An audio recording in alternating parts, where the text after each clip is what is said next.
Хәләл сүзе гарәпчәдән тәрҗемәдә рөхсәт ителгән дигәнне аңлата. Һәм ислам тәгълиматының төп төшенчәләреннән берсе. Хәләл мөселман тормышының һәр өлкәсен кулашлый. Рөхсәт ителгәнлек кагыйдәләрен белү мөселманны нурга күмә, бозу гөнаһка китерә.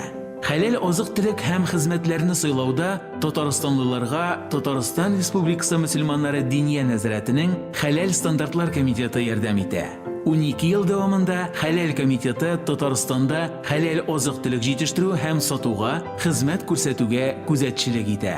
Хәләл стандарты комитеты сертификат алган оешма белгечләрен әлеге юнәлешнең нечкәлекләренә өйрәтә.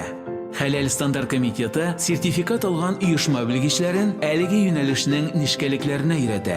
Бу җитештерүдә хәләл нормаларын күзәтеп торучы бәйсез белгечләр штатын булдырырга ярдәм итте. Хәләл продукцияны алгы планга чыгаручы комитет эшчәнлеге ярдәмендә бүген 30 мәктәп һәм 80 балалары бакчасы хәләл ризык белән туклану булдырды. Шулай ук җәмәгать туклану өлкәсендә хәләл нормалары буенча эшләүче кафе-рестораннар кластеры оештырылып килә. Хәләл стандарты комитеты белгечләре шәригать буенча медицина ярдәме күрсәтү нечкәлекләрен өйрәнде. Мөселман табиблары белән берлектә ислам кануннарына ярашлы медицина ярдәме күрсәтүдә гомум таләпләр булдырылды.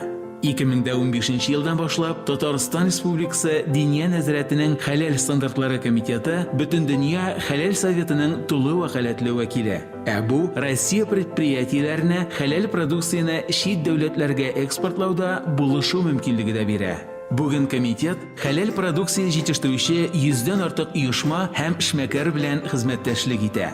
Хәләл комитеты ирешелгән уңышларның берсе кулланучы ышанычы. Сатып алучы өчен Татарстан Республикасы мөселманнары Диния нәзарәтенең Хәләл стандарты комитеты тамгасы булу ул продуктның сыйфат һәм рөхсәт ителгәнлек билгесе.